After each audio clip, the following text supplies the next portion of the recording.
اعوذ باللہ من الشیطان الرجیم، بسم اللہ الرحمن الرحیم۔ تو آج ہم لیسن نمبر 12 ہے ہمارا قرآن کی تفسیر کا، اور سورہ البقرہ کی آیت نمبر 246 246 پر ہیں ہم انشاءاللہ۔ تھوڑا سا پیچھے سے دیکھ لیتے ہیں۔ پیچھے اللہ سبحانہ تعالیٰ نے طلاق کے مسائل بتائے اور یہ نصیحت فرمائی کہ طلاق جیسی چیز میں بھی احسان کو نہ چھوڑو، اور جب اپنی بیوی کو گھر سے رخصت کرو تو اس کو کچھ دے دلا کر رخصت کرو، اور زیادتی اور ظلم سے بچنے کی نصیحتیں فرمائی، اور ان طلاق کے قوانین کو اللہ کی حدیں بتائی تاکہ انسان اس مشکل اور ناپسندیدہ چیز جس سے بہت سی خاندانوں میں نفرتیں ہو جاتی ہے اس کو احسن طریقے سے اس کو کرے۔ اچھا، اس کے علاوہ اللہ سبحانہ تعالیٰ نے انفاق فی سبیل اللہ اور جہاد فی سبیل اللہ کے بارے میں ترغیب دی، کیونکہ اسلامی معاشرے کی مضبوطی کے لیے جو ہے وہ جہاد، مالی جہاد، جانی جہاد ضروری ہوتا ہے تاکہ وہ مسلمانوں کا معاشرہ مضبوط رہے، اور اس سے نان مسلم جو بھی غیر مسلم لوگ ہیں وہ اس سے اسلام سے اور مسلمانوں سے مرعوب رہے، اور مسلمانوں کے اسلام کی طرف ان کو ترغیب ہو۔ اللہ سبحانہ تعالیٰ نے یہ بھی سمجھایا کہ تم اپنے جان اور مال کو اللہ کی راہ پر لگانے میں تم ڈرو مت، کیونکہ اللہ کی کمی ہو جانے سے مت ڈرو، کیونکہ اللہ سبحانہ تعالیٰ ہی تمام رزق دینے والا ہے، اور اللہ سبحانہ تعالیٰ جب چاہے جسے چاہے رزق میں اور جان میں کشادگی دے سکتا ہے، صحت میں، عافیت میں بھی کشادگی اللہ ہی کے ہاتھ میں ہے، اور موت بھی اللہ ہی کے ہاتھ میں ہے۔ تو تم ان چیزوں میں اپنے دل میں ڈرو مت، اور اللہ کی راہ میں جہاں ضرورت ہو وہاں پر تم اس کے لیے آگے بڑھو۔ تو یہ الحمدللہ یہ ہمارا پچھلا لیسن تھا۔ اب ہم آج کی طرف چلتے ہیں۔ آج کا لیسن آیت 246 من الشیطان الرجیم، بسم اللہ الرحمن الرحیم۔ پھر آگے ہے علم ترا، کیا تم نے دیکھا، الا طرف، الملائی سرداروں کی طرف۔ ملا کا مطلب ہوتا ہے کسی چیز کو بھر دینا، جو کہ سردار کا ایک رعب ہوتا ہے، جو بڑے یعنی مشہور لوگ ہوتے ہیں جن کو اللہ نے بہت دیا ہوتا ہے، عقل اور دی ہوتی ہے، مال دی ہوتی ہے، تو ان کا ایک رعب اور دبدبہ ہوتا ہے جس سے عام لوگوں کا دل ان کے رعب سے بھر جاتا ہے، اس لیے ان کو ملاء کہتے ہیں۔ تو اللہ تعالیٰ فرمائے کہ تم نے سرداروں کو دیکھا، من بنی اسرائیل کے سرداروں کو دیکھا۔ ایک اور واقعہ اب شروع ہو رہا ہے، من بعد موسیٰ علیہ السلام کے بعد کیا ہوا، اذ قالو، جب انہوں نے کہا، لنبی، ایک نبی سے۔ یہاں پر اللہ تعالیٰ نے نبی کا نام نہیں بتایا، تو اس سے اللہ تعالیٰ چاہتے تو بتا سکتے تھے، کیونکہ آگے اللہ تعالیٰ اس واقعے کے متعلق اور لوگوں کے نام بتائیں گے، جالوت کا، طالوت کا، داؤد کا۔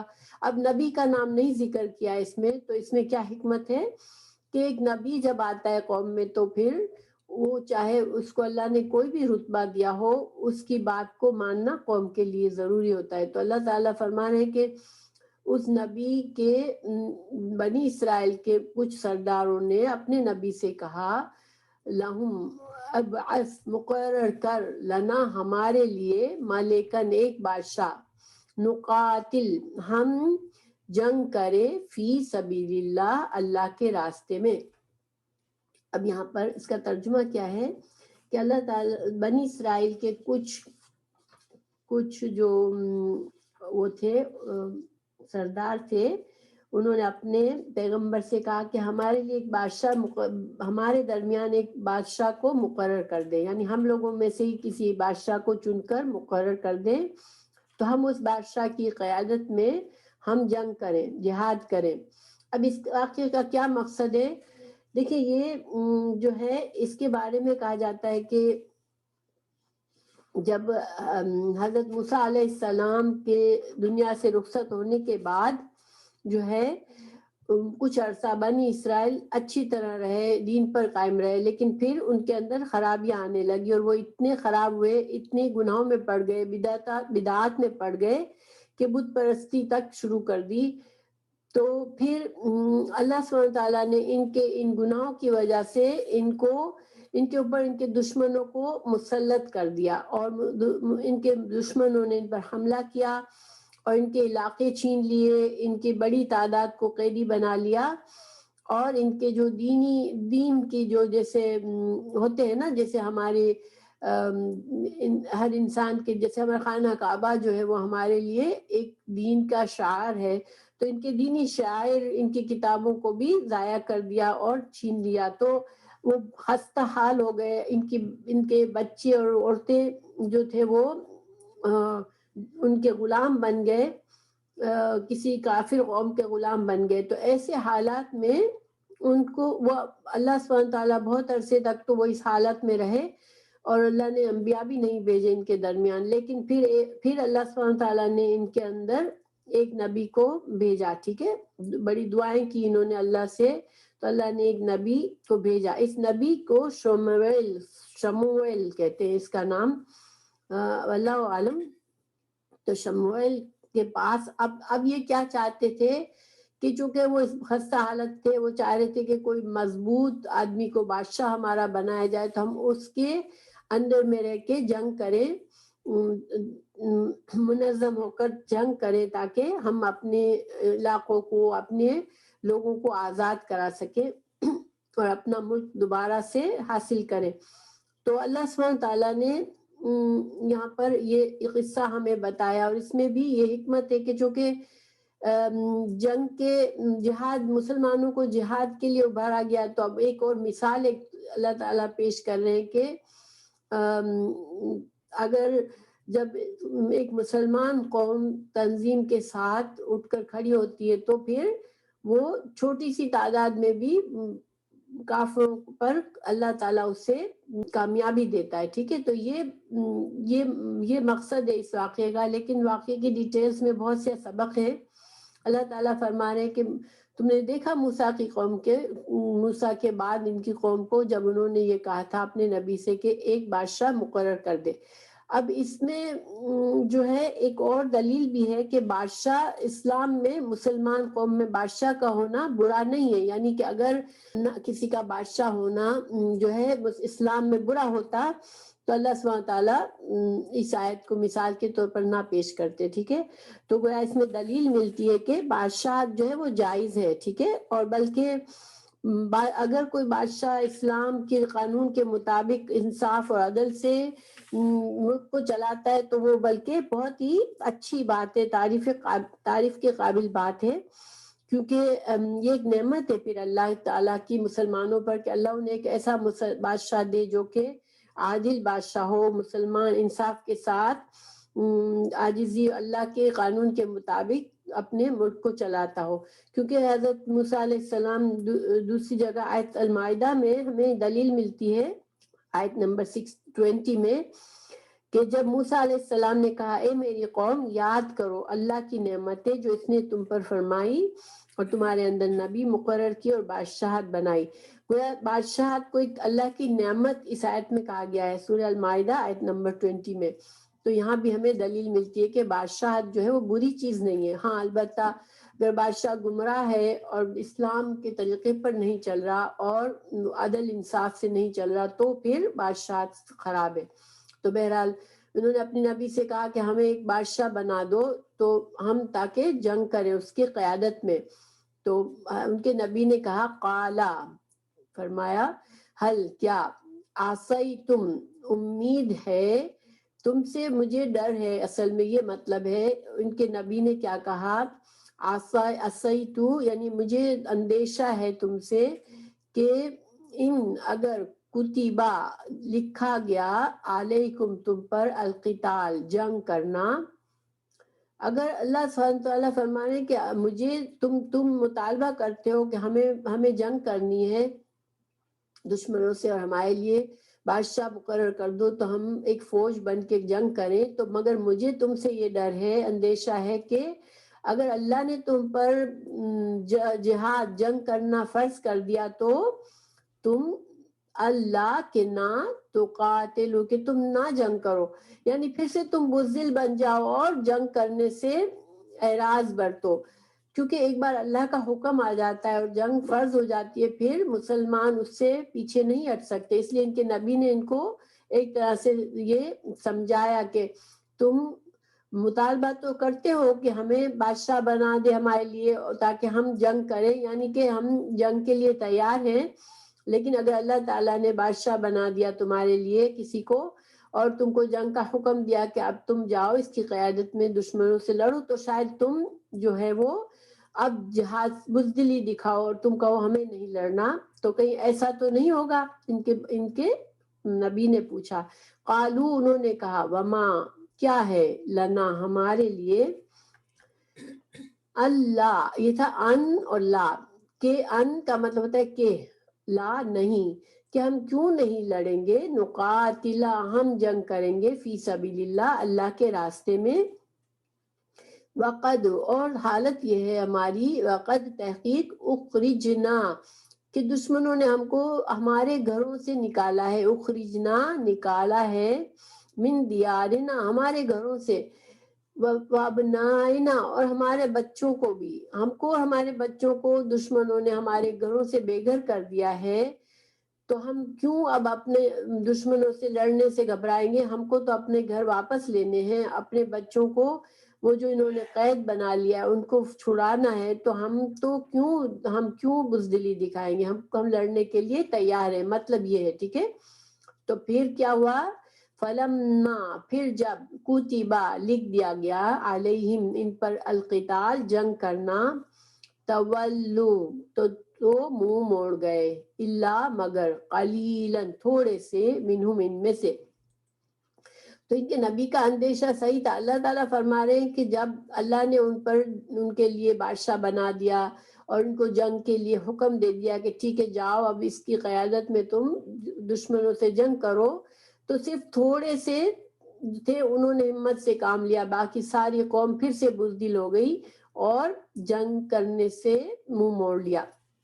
واللہ اور اللہ تعالیٰ علیم جاننے والا ہے، بالظالمین وہ لوگ ظالم تھے، وہ اپنی جانوں پر ظلم کرتے تھے کہ ایسے برے حالات میں بھی وہ بزدل بنے، اپنی جانوں کی پرواہ فکر کر کے بیٹھے تھے، اور ان کو اپنے گھر بار، ان کے اولادیں، ان کی بیویاں دشمنوں کے پاس غلام بنی ہوئی تھی، اور یہ بزدل اپنے اوپر ظلم کر رہے تھے کہ وہ اللہ کے بھروسے پر انہوں نے جنگ کرنے سے منہ موڑا. ٹھیک ہے، یہ مطلب ہے. وقال لهم اب اللہ تعالیٰ ہمیں پھر سے قصے کی زیادہ تفصیل بتا رہے کہ پھر اب اللہ تعالیٰ نے اب ان کے لیے نبی بنا، ان کے لیے مقرر کرنا ہے بادشاہ کو، تو اللہ تعالیٰ نے تو ان کے نبی نے کیا کہا، وقال کہا، یعنی ان کے نبی نے کہا، لہم ان سے، نبیہم ان کے نبی نے، ان اللہ بے شک اللہ تعالیٰ، قد تحقیق بعثا مقرر کیا ہے، لکم تمہارے لیے، طالوت کو، ملکن ایک بادشاہ. تو طالوت جو تھا انہی میں سے ایک عام فوجی تھا. ٹھیک ہے، وہ کوئی بڑا سردار نہیں تھا، بس ایک عام فوجی تھا اسی قوم کا. تو اب جب نبی سے انہوں نے کہا تو نبی نے بتایا کہ اللہ تعالیٰ نے طالوت کو چنا ہے کہ تم اس کو بادشاہ بناؤ. اب یہ لوگ پھر سے ان کو یہ بات اچھی نہیں لگی، کیونکہ یہ تو سردار تھے بڑے بڑے، اب اللہ نے جو چنا وہ ایک عام آدمی تھا اور ایک عام فوجی تھا. تو انہوں نے کہا، قالو انا کہاں سے، کیسے ہو سکتا ہے، یکونو ہو سکتا ہے، لہو اس کے لیے، الملک بادشاہت، تو طالوت کیسے بادشاہ بن سکتا ہے، علینا ہم پر، ونحنو جبکہ حالانکہ ہم جو ہیں، احق زیادہ حقدار ہیں، بالملک بادشاہت کے، منہو اس سے، ولم اور نہیں، یؤتا وہ دیا گیا، ساعتن وسعت، من المال مال میں سے. یعنی ان کو بڑی حیرت ہوئی جب نبی نے کہا کہ طالوت کو بادشاہ بنایا اللہ نے، تو کہتے لو طالوت کیسے بادشاہ ہو سکتا ہے ہمارا، وہ تو ایک عام سا آدمی ہے، اللہ نے اس کو کوئی مال میں کوئی وسعت بھی نہیں دی، کوئی امیر آدمی نہیں ہے، کوئی بڑا مشہور خاندان کا نہیں ہے، اور اللہ نے اسے کیسے بادشاہ بنا دیا؟ تو قالا، نبی نے کہا، ان اللہ، بے شک اللہ تعالیٰ، اصطفاہ، چن لیا ہے اس کو، علیکم، تم پر، وزادہ، اور بڑھا دیا ہے اس کو، بسطتاً، فراخی میں، کشادگی میں، فی العلم میں، علم کی، والجسم میں، اور جسم میں۔ تو پھر نبی نے ان کو سمجھایا کہ دیکھو اللہ نے اس کو چنا ہے، اللہ نے مال اس کے پاس نہیں ہے، لیکن اس کے پاس کیا ہے؟ اس کے پاس علم کی فراوانی ہے، وہ بہت تمہارے مقابلے میں علم رکھنے والا ہے، اور اس کی جسمانی قوت بھی تم سے زیادہ ہے۔ تو گویا اللہ نے جسے چنا وہ جہاد کے لیے زیادہ مناسب آدمی تھا، کیونکہ اس کے پاس نالج تھی، اس کے پاس عقل مند آدمی تھا، اور جنگ میں بڑی عقل چاہیے ہوتی ہے، کیونکہ ٹیکٹکس ہوتی ہے جنگ کی، اور دوسرا اس کے پاس قوت، جسمانی قوت ہے، وہ مضبوط آدمی ہے۔ تو اللہ نے اس کی ان خصوصیات کی بنا پر اس کو بادشاہ بنایا ہے تاکہ تم اس کی قیادت میں لڑائی کرو۔ تو یہاں سے ہمیں یہ پتہ چلتا ہے کہ جو جہاد میں جو بڑا بادشاہ ہونے میں جو مسلمان قوم کا جو لیڈر ہوتا ہے اس میں یہ کوالٹیز ہونی چاہیے۔ مال کی کوالٹی کہ امیر ہو یہ شرط نہیں ہونی چاہیے، بلکہ کیا ہونی چاہیے کہ وہ اس کے پاس علم، سمجھدار ہو، علم ہو اس کے پاس، اور اس کے اندر جسمانی قوت ہو۔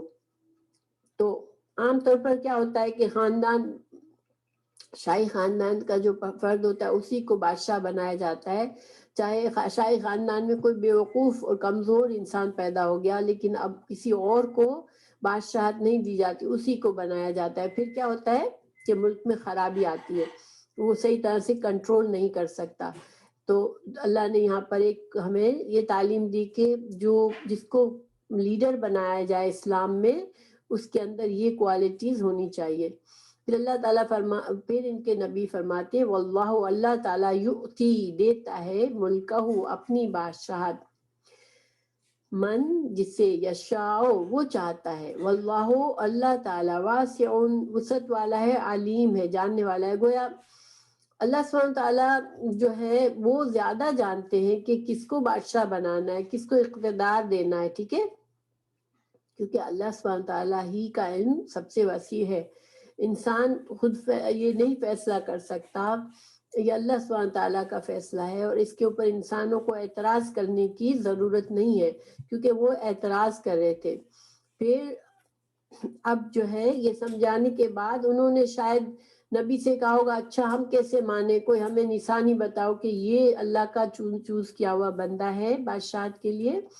تو پھر یہ ہمیں پتہ نہیں، یہ جیسے علماء کہتے ہیں کہ شاید انہوں نے ڈیمانڈ کی ہوگی، اس لیے کہ اب ان کے نبی ان کو کیا سمجھا رہے ہیں، وقالا، کہا، لہم، ان سے، نبیہم، ان کے نبی نے، ان، بے شک، آیتا، نشانی، ملک ہی، اس کی بادشاہت کی، ان، یہ کہ، یاتیکم، آئے گا تمہارے پاس، التابوت، تابوت آئے گا تمہارے پاس، فیہ، اس میں، سکینتن، تسکین ہے، من ربکم، تمہارے رب کی طرف سے، وبقیتن، اور باقی ماندہ ہے، مما، اس میں سے جو، ترکا، چھوڑ گئے، آل موسیٰ، آل موسیٰ، و آل ہارون، اور آل ہارون، تحملہ، اٹھائے ہوئے ہوں گے اس کو، الملائکۃ، فرشتے۔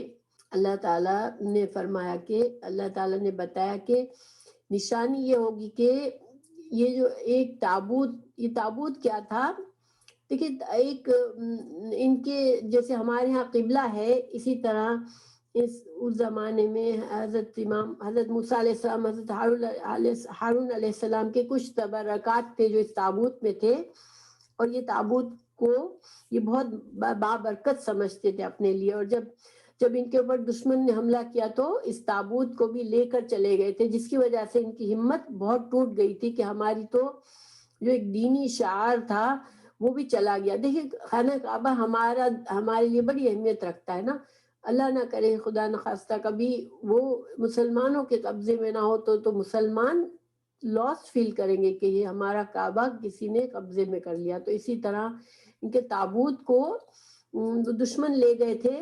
تو اللہ تعالیٰ نے کہا کہ ٹھیک ہے، تم اگر یہ نشانی ہے تمہارے پاس کہ یہ جو تابوت تمہارا جو دشمن لے گئے تھے وہ جو ہے جس میں تمہارے لیے سکینت ہے، تسکین کا سامان ہے، اور حضرت موسیٰ اور حضرت ہارون علیہ السلام کی برکات، ان کی کچھ برکات، کچھ نشانیاں ہیں اس میں. تو وہ جو ہے فرشتے وہ تابوت دشمن کے قبضے سے نکال کے تمہارے پاس لے آئیں گے اور یہ جو تالوت ہے اس کے دروازے پر رکھ دیں گے. تو یہ تمہارے لیے سائن ہوگی کہ تالوت جو ہے وہ وہی اللہ کا چوز کیا ہوا بندہ ہے. تو یہاں پر ہمیں کچھ چیزیں پتہ چلتی ہے. سکینہ ہے، اس سے سکینہ کیا چیز ہے کہ اللہ تعالیٰ نے فرمایا کہ اس تابوت میں تمہارے لیے سکینہ ہے. تو سکینت کا مطلب ہے کہ اللہ تعالیٰ کی طرف سے خاص نصرت کا ایسا نزول ہے جو ایک اپنے خاص بندوں پر نازل فرماتا ہے، اور جس کی وجہ سے جنگ کے خون ریز مارکا آرائیوں میں بھی جس سے بڑے بڑے شیر دل بھی کانپ جاتے ہیں، اہل ایمان کے دل دشمن کے خوف اور ہیبت سے خالی اور فتح و کامرانی کی امید سے لبریز ہوتے ہیں. دیکھیں جنگ جو ہے بڑی خطرناک چیز ہوتی ہے نا، اور اس میں پہلے کی جنگیں تو بالکل فیس ٹو فیس لڑتے تھے لوگ تلواروں سے، لیکن اللہ تعالیٰ کی سکینت جب مسلمانوں پر آتی ہے، جب مسلمان اللہ کی خاطر لڑ رہے ہوتے ہیں، اللہ کے دین کی خاطر لڑ رہے ہوتے ہیں، تو اللہ تعالیٰ ان کے دلوں کو اتنا مضبوط کر دیتا ہے، اتنا اطمینان دے دیتا ہے کہ وہ اس خوف میں نہیں رہتے کہ ان کا دل لرز رہا ہے. اس لیے کہ انسان خوف میں کوئی فیصلہ صحیح نہیں کر سکتا، تو ان کے اندر بہادری اور سکون آ جاتا ہے، بھروسہ اللہ پر توکل آ جاتا ہے. تو اس کو سکینہ کہتے ہیں. تو اللہ تعالیٰ نے فرمایا کہ جب تابوت بھی تمہارے پاس آ جائے گا اور پھر تم لڑو گے، تمہارے دلوں پہ سکون ہوگا کہ تمہارے پاس یہ تمہاری بابرکت چیز بھی آ گئی، تو تمہارے دلوں سے خوف بھی دور ہو جائے گا. جب جنگ بدر ہوئی تھی تو اللہ تعالیٰ نے مسلمانوں کے دلوں پر سکینت نازل فرمائی تھی، ایک بارش برسائی تھی جس سے ان کے دلوں کو ایک سکون اور اطمینان آ گیا تھا، کیونکہ بہت کم مسلمان تھے اور دشمن 3 گنا تھے مسلمانوں کے مقابلے میں، اور دشمنوں کے پاس بہت زیادہ اسلحہ تھا جبکہ مسلمانوں کے پاس سارو سامان نہیں تھا، وہ نہ سواریاں تھی نہ تلواریں اور ڈھالیں تھی. تو اس وجہ سے اللہ نے ان پر سکینت نازل فرمائی تھی اور وہ جیت گئے تھے. تو یہاں پر بھی بنی اسرائیل کے لوگوں کو کہا گیا کہ تمہارا وہ تابوت جس سے تمہارے دلوں کو سکون اور تسکین آئے گی وہ بھی تم کو مل جائے گا. اور یہاں پر دوسری ہمیں یہ دلیل ملتی ہے کہ انبیاء کی جو تبرکات ہوتے ہیں وہ اللہ کے فضل سے انسانوں کے لیے فائدہ مند ہوتے ہیں، ٹھیک ہے، کیونکہ یہاں ہارون اور موسیٰ علیہ السلام کی جو بقیہ چیزیں تھی وہ ان کے لیے سکینت کا باعث تھی. تو گویا کہ اسلام میں بھی اگر رسول اللہ صلی اللہ علیہ وسلم ہے یا کچھ اللہ کے خاص مقرب بندے ہوتے ہیں، ان کی کچھ تبرکات ہوتی ہیں، لیکن اس کا یہ مطلب نہیں کہ انسان اپنے مرضی سے بنا لے خود ساختہ تبرکات. جیسے کہ آج کل آپ نے دیکھا ہوگا کہ ایک چھوٹا سا آپ صلی اللہ علیہ وسلم کی جو نال یعنی کہ آپ کی جو جوتی تھی وہ اس کا ایک ماڈل چھوٹا سا بنا کے گلے میں پہن لیتے ہیں لوگ، یا اس کو برکت کا سمجھتے ہیں. تو یہ برکت خود ساختہ ہے، ٹھیک ہے، یہ برکت اللہ کی طرف سے ہوتی ہے، اللہ تعالیٰ نے جن چیزوں میں ڈالی ہوتی ہے وہ برکت ہوتی ہے. لیکن خود ساختہ تبرکات جو ہے وہ بدعات ہیں اور حرام ہیں، اور بعض تو شرک کے درجے کی ہیں، تو ان سے بچنا چاہیے انسان کو. لیکن پھر اللہ تعالیٰ جب یہ تابوت آ جائے گا تو تالوت کو پھر انہوں نے مان لیا، ٹھیک ہے، اس لیے کہ اب ان کو اللہ نے ایک معجزہ بھی دکھا دیا اور تالوت کے دروازے پر وہ تابوت فرشتے لے آئے. پھر اب جو ہے آگے بتایا جا رہا ہے کہ اب بادشاہ بن گیا تالوت، اب اس نے ایک فوج کو بنایا، فوج کو تنظیم کیا، سب کو تیار کیا فوج کے لیے، اور پھر اب یہ فوج نکلی، ٹھیک ہے. تو فلما پھر جب فصلا جدا ہوا تالوت بالجنودی 7 لشکروں کے، تالوت نے لشکر منظم کیے اور نکلا. قال کہا، اس نے کہا ان اللہ بے شک اللہ تعالی مبتلیکم آزمانے والا ہے تم کو بے نہرن ایک نہر سے، فمن تو جو کوئی شربا پیے گا منہ اس سے، فلیسا تو نہیں ہے وہ، منی مجھ سے، ومن اور جو کوئی لم نہیں یطعمہ چکھے گا اس کو، پیے گا اس کو، فإنہ تو بے شک وہ، منی مجھ میں سے ہے، اللہ مگر من جو اغترفا چلو بھر لے، غرفتن ایک چلو بھرنا، بیدہی ساتھ اپنے ہاتھ کے۔ اب یہاں پر چونکہ اب یہ ایک بڑی خوفناک جنگ کے لیے جا رہے تھے اور دشمن بہت طاقتور تھا، اب یہ طالوت چاہتا ہے کہ لوگ میرے ساتھ جو جنگ پر جا رہے ہیں وہ بہت عزم اور حوصلے کے والے لوگ ہوں، اور وہ ایسے ڈاواڈال ہونے والے نہ ہوں، کیونکہ دیکھیں اگر کچھ لوگ بزدل ہوتے ہیں فوج میں تو وہ دوسروں کو بھی گھبرا دیتے ہیں، اپنی بزدلی سے وہ اگر بھاگتے ہیں جنگ میں، جنگ کے موقع پر اگر بھاگتے ہیں تو باقی فوج کی بھی ہمت ٹوٹ جاتی ہے۔ اس لیے اب اللہ تعالیٰ کے حکم سے طالوت نے ان کو ایک آزمائش بتائی کہ کہا کہ اللہ ایک تم کو ایک نہر سے آزمانا چاہتا ہے، ہمارے راستے میں ایک نہر آئے گی تو تم کو اس میں سے جی بھر کے پانی نہیں پینا ہے، ٹھیک ہے، اس میں سے بس تم لوگوں کو ایک چلو بھر پانی پینا ہے صرف، اگر جو پورا جی بھر کے پانی پیے گا تو پھر وہ ہمارے ساتھ نہیں جائے گا جنگ کے لیے، لیکن جو صرف ایک چلو بھر کر پیے گا تو وہ ہمارے ساتھ جائے گا۔ یہ ایک طرح کا ٹیسٹ تھا ان میں، ٹھیک ہے، کہ کون برداشت کرتا ہے۔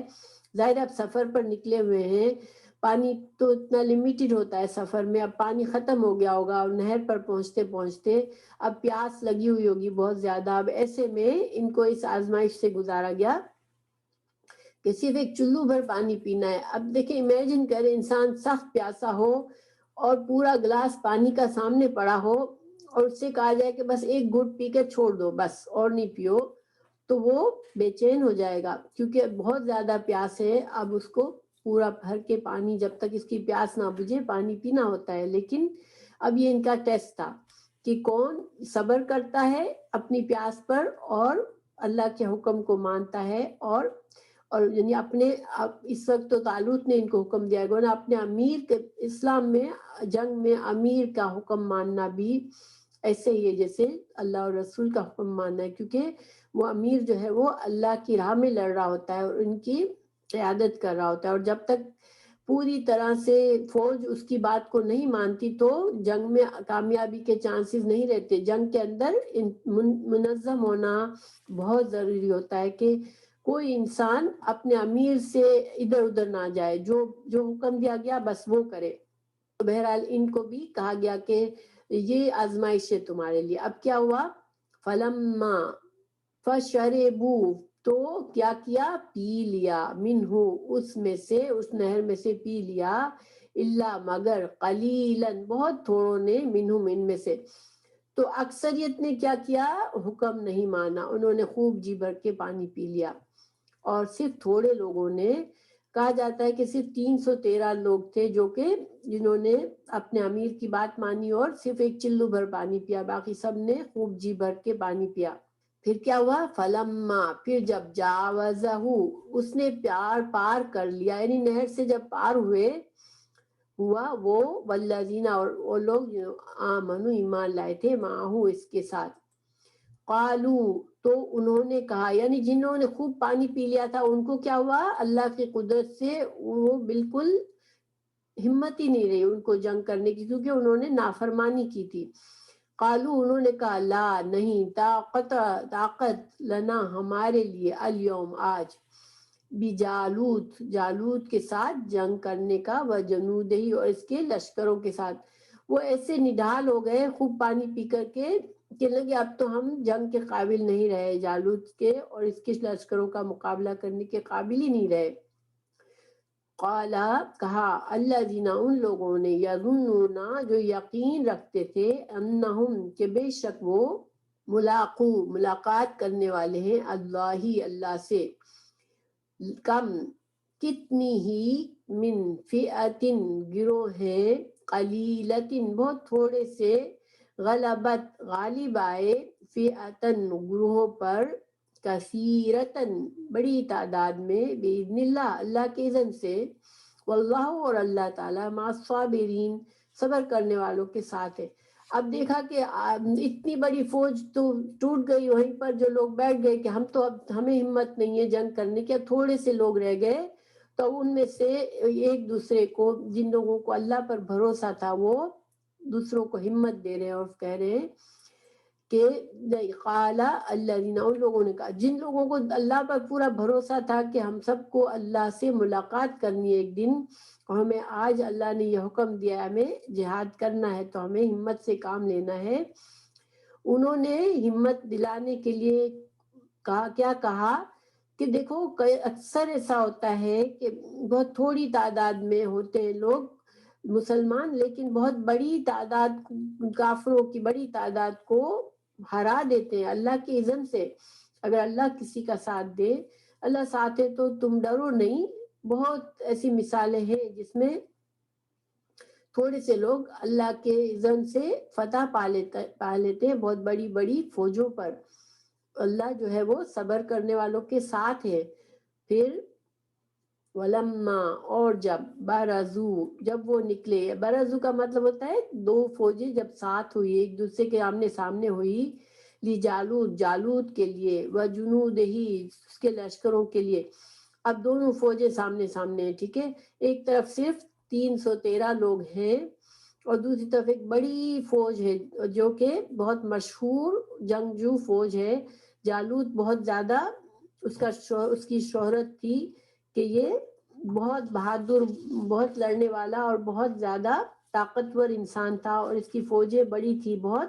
جب دونوں فوجوں کا سامنا ہوا تو ایک طرف تو بس چھوٹی سے گروپ ہے، دوسری طرف بڑی فوج ہے، تو اب کیا کیا مسلمان جو چھوٹا سا گروہ تھا انہوں نے اللہ سے دعا مانگنی شروع کی۔ قالو، انہوں نے کہا، ربنا، اے ہمارے رب، افرغ، ڈال دے، افرغ کا مطلب ہوتا ہے پورا طرح سے انڈیل دے، ٹھیک ہے، پورا برتن خالی کر کے کسی چیز پر پانی ڈال دینا کیا ہوتا ہے، انڈیل دینا، تو ڈال دے، انڈیل دے، علینا، ہم پر، صبرن، صبر، وثبت، اور جما دے، اقدامنا، ہمارے قدموں کو، وانصرنا، اور مدد فرما ہماری، علی، اوپر، القومی کافرین، کافر قوم پر۔ اب انہوں نے اللہ سے دعا مانگی کہ اللہ تو ہمیں ثابت قدمی عطا کر، ہمیں ڈر کے مارے ہم پیچھے نہ ہٹے اور ہم جم کر سے مقابلہ کریں، تو ہماری مدد فرما۔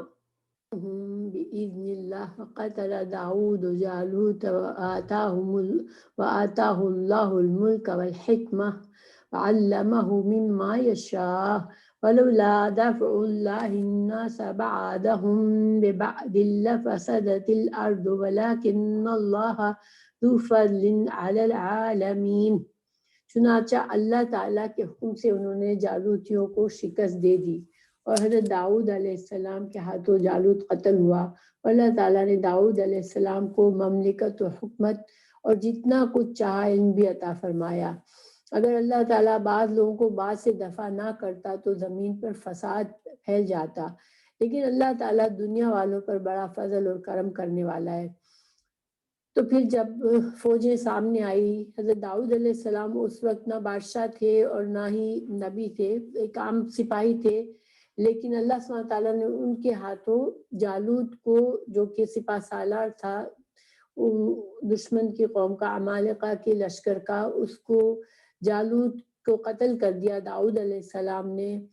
اور پھر اللہ سبحانہ وتعالیٰ نے ان مٹھی بھر جو بنی اسرائیل کے جو ایمان والے تھے ان کو اللہ تعالیٰ نے اتنے بڑے لشکر پر فتح اور نصرت نصیب فرمائی۔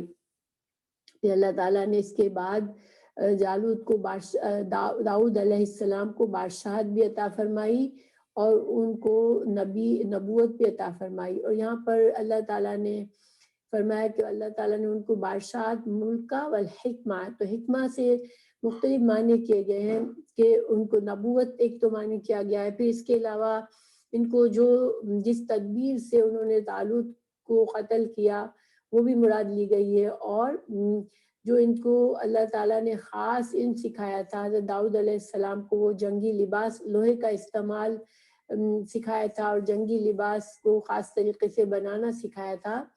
تو یہ ساری چیزیں اللہ تعالیٰ نے داؤد علیہ السلام کو سکھائی.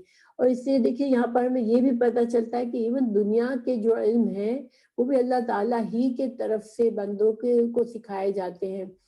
کیونکہ جنگی لباس بنانا، لوہے کا استعمال کرنا یہ دنیا کے فائدوں کے لیے، لیکن اللہ تعالیٰ نے یہ بھی اپنی طرف اس کی نسبت کی کہ اللہ نے اسے سکھایا. تو اس کے بعد جو ہے اللہ تعالیٰ فرما رہے ہیں کہ یہ اللہ تعالیٰ کی حکمت ہے کہ اللہ تعالیٰ زمین میں جب فساد بڑھتا ہے، جب اللہ کے سرکش نافرمان بندوں کو اتنی طاقت بڑھ جاتی ہے کہ وہ فساد مچا دیتے ہیں دنیا میں، تو اللہ تعالیٰ مسلمان اور اللہ کے اپنے فرما بردار بندوں کے ذریعے ان کو شکست دیتا ہے. اور اگر اللہ تعالیٰ یہ نہ کرتا تو پھر دنیا میں ایک فساد ہر وقت برپا رہتا اور کسی کی بھی جان مال یا زندگی عزت کوئی چیز کسی چیز میں بھی کوئی سیفٹی نہ ہوتی. لیکن اللہ تعالیٰ نے یہ اللہ کی حکمت ہے کہ اللہ تعالیٰ بندوں کو ہی ایسے بندے پیدا کرتا ہے جن میں صبر و استقامت اور اللہ پر بھروسہ ہوتا ہے، اور اللہ تعالیٰ ان کے ذریعے بڑے بڑے جابر اور ظالم قوتوں کو ختم کرتا ہے دنیا سے. سورہ حج کی آیت نمبر 22 میں آیت نمبر 40 میں اللہ تعالیٰ نے فرمایا کہ اگر اللہ لوگوں کو ایک دوسرے سے نہ ہٹاتا رہتا تو بلا شبہ نہ راہبوں کے صومعے اور عیسائیوں کے گرجے اور یہودیوں کے عبادت خانے اور مسلمانوں کی مسجدیں جن میں اللہ کا بہت سا ذکر کیا جاتا ہے گرائی جا چکی ہوتی. لیکن اللہ تعالیٰ جو ہے وہ اہل عالم پر بڑا مہربان ہے. یعنی اللہ تعالیٰ اپنے احسان اور رحمت کے بعض لوگوں کو بعض سے ہٹاتا رہتا ہے، اور اس کے تمام افعال اور اقوال میں مخلوق کے لیے حکمت حکم ہے اور حکمت اور حجت بھی ہے. تو یہ ہمیں تاریخ بتاتی ہے کہ کتنی قومیں آئی بڑی بڑی اور سپر پاور بنی دنیا میں، اور پھر وہ آج ان کا نام و نشان بھی نہیں رہا. پھر اس کے بعد کوئی اور قوم آ جاتی ہے. تو یہ سب اللہ سبحانہ تعالیٰ کے اذن سے ہوتا ہے کہ اللہ تعالیٰ اگر یہ نظام نہ رکھے اور کسی ایک کو ہی ساری ہمیشہ کے لیے قوت اور طاقت ہو تو پھر اس دنیا میں کوئی عدل کوئی انصاف نہ رہے، ہر طرف ظلم و فساد ہی ہو جائے اور طاقت والے جو ہے وہ کمزوروں کو دبا کر ان کے سارے حقوق کو ختم کر دے. تو یہ واقعہ یہاں پر مکمل ہوتا ہے. اس میں بہت سے چیزیں ہیں ہمارے لیے، نصیحتیں ہیں بہت سی. پہلی بات جیسے کہ ہم نے جانا کہ یہ مسلمانوں کو مدینہ میں ہجرت کے بعد اب ان کو جہاد کے لیے ان کو تیار کرنا تھا اور ان کو جہاد کے فائدے بتانے تھے، کیونکہ بغیر جہاد کے وہ شرک کی جو قوت اس زمانے میں تھی اس کو ختم نہیں کیا جا سکتا تھا. تو اس سے کچھ اور نصیحتیں ملتی ہے. نمبر 1 یہ کہ جہاد فی سبیل اللہ کے بغیر دین میں نہ لوگوں کا دین نہ کسی کی جان اور مال کی حفاظت رہ سکتی ہے، کیونکہ جب طاقتور سرکش لوگوں کی حکومت ہوتی ہے تو پھر کسی کی جان و مال کی حفاظت کی کوئی جگہ نہیں رہتی. پھر مجاہد کا انتظام ہمیشہ ہی اچھا ہوتا ہے، مجاہد کا انجام ہمیشہ اچھا ہوتا ہے. یعنی جو لوگ اللہ پر بھروسہ کر کے جہاد کے لیے اٹھتے ہیں تو اللہ تعالیٰ پھر ان کی مدد کرتا ہے، ان کو کامیابی عطا فرماتا ہے. پھر ایک اور سبق ہمیں یہ پتہ چلتا ہے کہ جو جنگ کے لیے سپہ سالار ہو یا مسلمانوں کا جو لیڈر ہو تو اس کے اندر جو ہے وہ عقل یعنی کہ عقل سمجھ حکمت اور قوت جسمانی قوت یہ ساری خصوصیات ہونی چاہیے، اور ایمان کی قوت ہونی چاہیے، اللہ پر بھروسہ ہونا چاہیے. تو پھر اللہ تعالیٰ مسلمانوں کی مدد فرماتا ہے. تو آج دیکھیں مسلمانوں کے لیے جو برے حالات سے مسلمان گزر رہے ہیں تو اس کی سب سے بڑی وجہ یہ ہے کہ ہمارے پاس اچھے حکمران اچھے لیڈرز نہیں ہیں، جس کو کیونکہ اکثریت جو ہوتی ہے لوگوں کی وہ صرف کسی نہ کسی کی پیچھے چلنے والی ہوتی ہے. ہر یعنی کہ اگر لیڈر اچھا نہیں ہے تو پھر عوام بھی اسی طرح کی بن جاتی ہے. اس لیے مسلمانوں کے لیے ضروری ہے کہ اچھے لوگوں کو حکمران اور اچھے لوگوں کو لیڈر بنائے. پھر جو ہے جو مسلمانوں کا جو حکمران ہوتے ہیں، جو لیڈرز ہوتے ہیں، ان کے اندر اتنی حکمت اور سمجھ ہونی چاہیے کہ جب جہاد کا معاملہ ہے، کوئی اہم معاملہ ہے، تو وہ ایسے لوگوں کا چناؤ کرے جو کہ اس کی صلاحیت رکھتے ہیں. جیسے کہ طالوت نے اپنے لشکر سے آزمائش میں دریا کے پانی سے گزر کر ان کی آزمائش کروائی، اور پھر صرف وہی لوگوں نے جنگ کے جہاد کے لیے صرف وہ لوگ رہ گئے جو کہ ثابت قدم اور ہمت والے تھے اور صبر کرنے والے تھے. کیونکہ اگر لشکر میں کمزور لوگ ہوتے تو وہ طاقت کو اور کم کر دیتے ہیں، چاہے تعداد میں زیادہ بھی ہو، لیکن وہ فوج کے مورال کو خراب کرتے ہیں. لیکن اگر تھوڑے لوگ ہوں لیکن اللہ پر بھروسہ کرنے والے اور قوت والے اور صبر کرنے والے، حوصلہ کرنے والے اور اپنے امیر کی بات ماننے والے ہوں، تو پھر ایک منظم لشکر ہوتا ہے، اس کے تحت وہ کامیاب ہوتے ہیں. پھر اگر بڑی لشکر سے، بڑے فوج سے مقابلہ ہو، مشرکین کی قوت بہت بڑی ہو، تو جو لیڈر ہے وہ ہمت بڑھائے اور ایمانی قوت کو جگائے اور خود اللہ سبحانہ تعالیٰ سے خود بھی دعا مانگے اور اللہ سے کنیکٹ ہو اور اپنے ساتھیوں کو بھی اللہ سبحانہ تعالیٰ کی طرف جوڑے، تاکہ اللہ کے بھروسے پر جہاد کیا جائے. کیونکہ صرف اللہ سبحانہ تعالیٰ ہی ہے جو کہ کامیابی عطا کر سکتے ہیں. تو اللہ سے جڑے بغیر جو ہے وہ انسان کسی بھی بڑے مقصد میں اپنے کامیاب نہیں ہو سکتا. اللہ تعالیٰ نے فرمایا تِلْکَ آیات اللہ نَتْلُوهَا عَلَيْكَ بِالْحَقِّ وَإِنَّكَ لَمِنَ الْمُرْسَلِينَ. یہ اللہ تعالیٰ کی آیتیں ہیں جنہیں ہم حقانیت کے ساتھ آپ پر پڑھتے ہیں، بالیقین آپ رسولوں میں سے ہیں. تو اللہ تعالیٰ نے ان سارے واقعات کو بتایا اور سورہ بقرہ میں بنی اسرائیل کے بہت سے واقعات ذکر فرمائے. تو اللہ تعالیٰ یہاں پر یہ فرما رہے ہیں کہ یہ جو غیب کی باتیں جو آپ کو کسی اور ذریعے سے معلوم نہیں ہو سکتی تھی، اور جو کہ مدینہ میں بنی اسرائیل تھے، مدینہ میں یہودی تھے، ان کو ان باتوں سے، ان واقعات کا پتہ تھا. تو یہ ایک طرح سے آپ صلی اللہ علیہ وسلم کی نبوت کا ثبوت تھا کہ آپ صلی اللہ علیہ وسلم کی زبان سے یہ واقعہ اللہ تعالیٰ قرآن کی آیات بنا کر ان کو نازل فرما رہے تھے، ان کی تفصیلات. تو یہ قرآن میں بہت جگہوں پر جو واقعات بیان کیے گئے پچھلی قوموں کے، تو یہ بھی ایک طرح سے آپ صلی اللہ علیہ وسلم کی نبوت کا ثبوت تھے کہ یہ ساری غیب کی باتیں جو اللہ تعالیٰ اپنے نبی صلی اللہ علیہ وسلم پر وحی کے ذریعے نازل فرماتے تھے. شیطان الرجیم، بسم اللہ الرحمن الرحیم. تلک الرسل فضلنا بعضهم على بعض منهم من كلم الله ورفع بعضهم درجات وآتينا عيسى ابن مريم وأيدناه بروح القدس ولو شاء الله ما اقتتل الذين من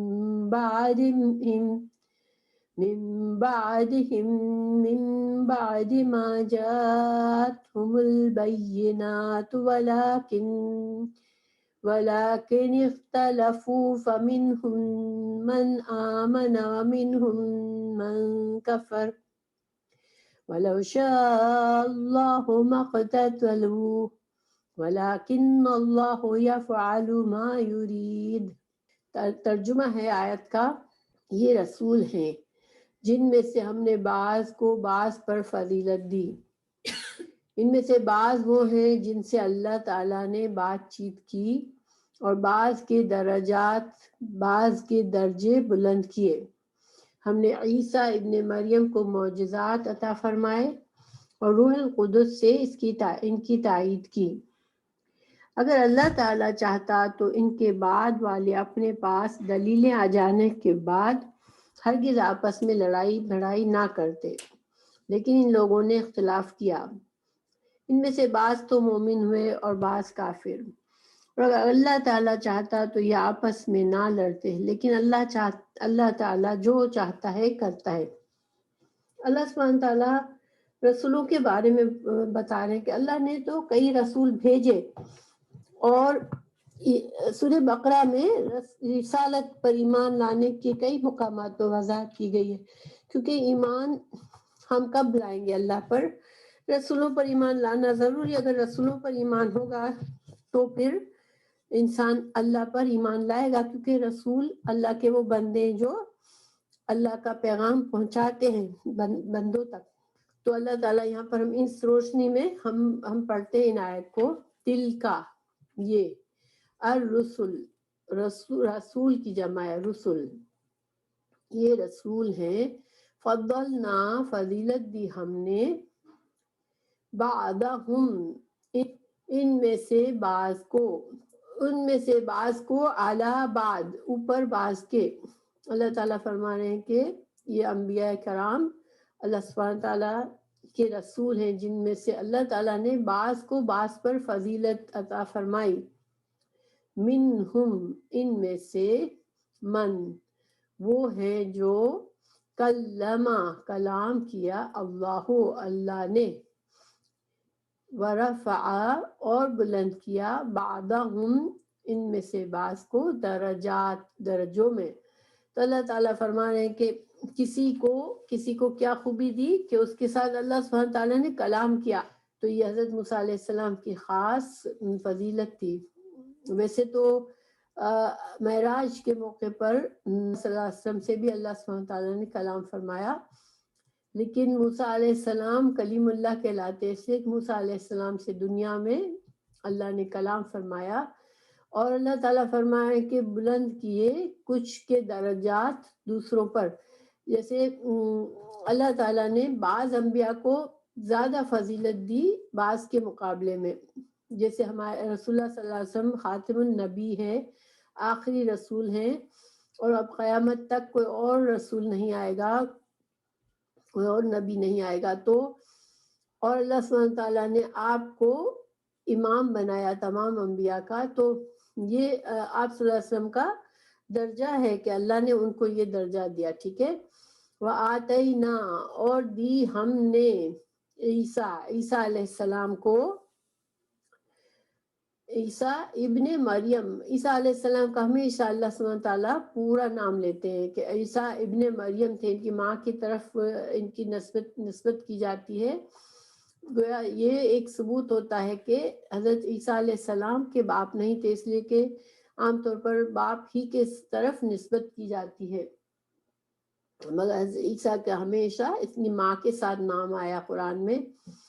تو عیسیٰ ابن مریم کو اللہ سبحانہ تعالیٰ فرما رہے ہیں کہ ہم نے دی البینات، روشن نشانیاں، معجزات، بہت واضح معجزات دیے ان کو، وَأَيَّدْنَاهُ، اور ان کی تائید کی، مدد کی ان کی، بروح القدس، روح القدس، روح کا مطلب ہوتا ہے روح، جو ہماری بھی روح ہوتی ہے، ایک ذی جان جس کے اندر جان ہے، اور قدس، پاک روح سے اللہ نے، یعنی کہ حضرت جبرائیل کو روح القدس کہتے ہیں، یہ ان کا لقب ہے۔ تو اللہ نے، قدس جو ہے اللہ سبحانہ تعالیٰ کے ناموں میں سے ایک نام ہے، تو یعنی اللہ کی طرف سے ایک روح، یعنی کہ حضرت جبرائیل علیہ السلام۔ تو اللہ تعالیٰ نے حضرت عیسیٰ علیہ السلام کو کچھ ایسے معجزات دیے تھے کہ حضرت جبرائیل ان کی مدد کرتے تھے اس میں، اور ہم کو پتہ ہے کہ حضرت عیسیٰ علیہ السلام جو تھے وہ مردوں کو زندہ کرتے تھے، بیماروں کو صحیح کر دیتے تھے، ان کے معجزات جو تھے وہ بہت واضح قسم کے معجزات تھے کہ انسان مطلب یہ کہ انسان حیران رہ جائے کہ یہ تو واقعی میں انسانی کام نہیں ہے۔ پھر وَلَوْ شَاءَ اللَّهُ، اور اگر شاء، چاہتا، اللہ، مقتتل، نہ قتل کرتے، نہ باہم لڑتے، ٹھیک ہے، نہ ایک دوسرے سے لڑتے، الذین، وہ لوگ، من سے، بعدہم، ان انبیاء کے آنے کے بعد، کیونکہ من بعد، اس کے بعد، ما، جو، جاءتہم، آ گئی ان کے پاس، البینات، کھلی نشانیاں، تو انبیاء جو کہ کھلا پیغام لائے، واضح پیغام لائے اللہ کی طرف سے، توحید کا پیغام لائے، رسالت کا، آخرت کی سب بتایا انسانوں کو. تو اب وہ سب ہدایت کا پیغام مل جانے کے بعد لوگ جو ہے وہ ایک دوسرے سے لڑتے جھگڑتے نا، لیکن اصل حقیقت کیا ہوئی کہ انبیاء کے بعد بھی جب لوگ جیسے ہر نبی کے بعد کچھ عرصے کے بعد لوگ گمراہ ہوئے اور انہوں نے اپنے نبی کو کی شان میں بہت غلو کیا اور دوسرا جو بعد کے آنے والے نبی کو جھٹلایا. جیسے حضرت موسیٰ علیہ السلام کے ماننے والوں نے جب حضرت عیسیٰ علیہ السلام آئے تو ان کو نہیں مانا، ان کو نبی نہیں مانا. تو حالانکہ حضرت موسیٰ علیہ السلام کی تورات کے اندر بھی ہر کتاب میں اللہ نے آنے والے انبیاء کی پیشین گویاں بھی کی تھی، لیکن اور ان کو پتہ بھی چل جاتا تھا. واضح معجزات کے بعد حضرت عیسیٰ علیہ السلام کی پیدائش بھی معجزے کے طور پر ہوئی تھی اور ان کو پتہ تھا، لیکن اس کے باوجود انہوں نے جھٹلایا اور اپنی بات پر اڑے رہے اور پھر یہودی کہلائے، یہودی بن گئے.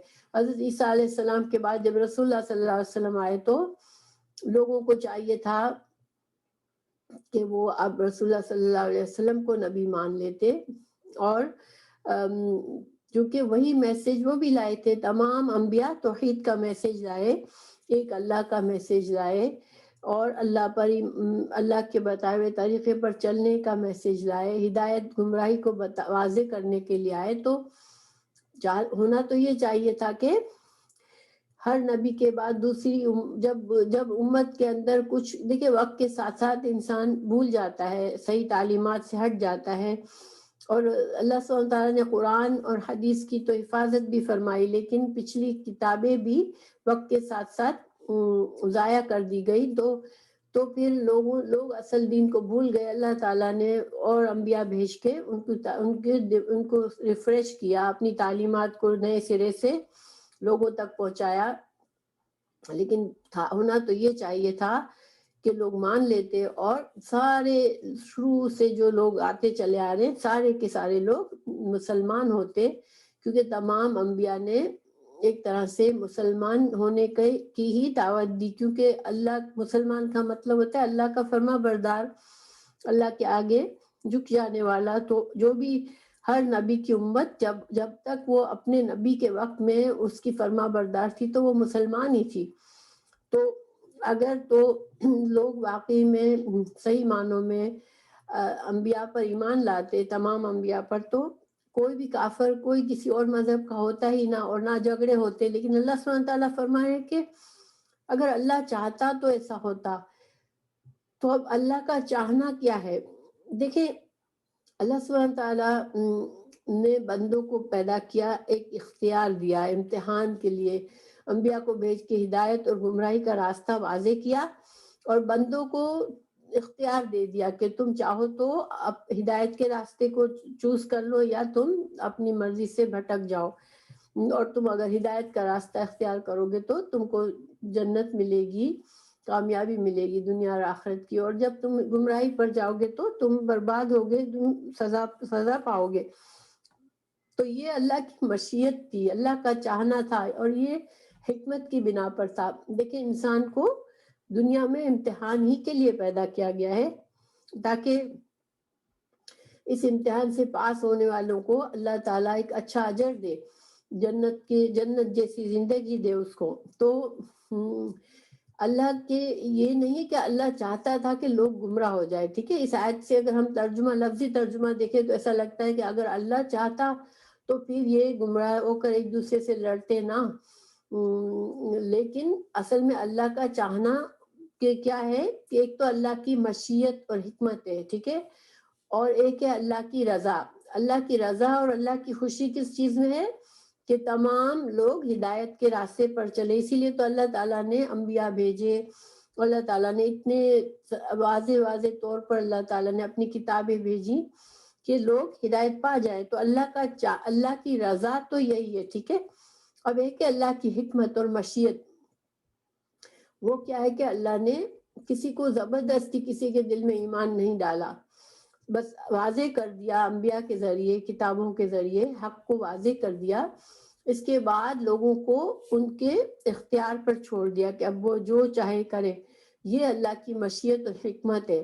تو یہاں پر اسی کی بات کی جا رہی ہے کہ اگر اللہ چاہتا تو بائی فورس سب کو مسلمان ہی کر دیتا، یہ جو مشیت رکھی، جو حکمت رکھی اور اختیار ہی نہ دیتے۔ جیسے دیکھیں جانوروں کو کوئی اختیار نہیں ہے کہ وہ ہدایت چوز کرے یا گمراہی چوز کرے، ہم انسانوں کو ہے، تو اللہ چاہتا تو یہ اختیار نہ دیتا، بس ہر انسان کو بس نیکی بنا دیتا۔ جیسے فرشتے ہیں، فرشتوں کے پاس اختیار نہیں ہے کہ وہ نیک بنے یا بد بنے، بس ان کی فطرت میں صرف نیکی ہی ہے، صرف اللہ کی فرما برداری ہے۔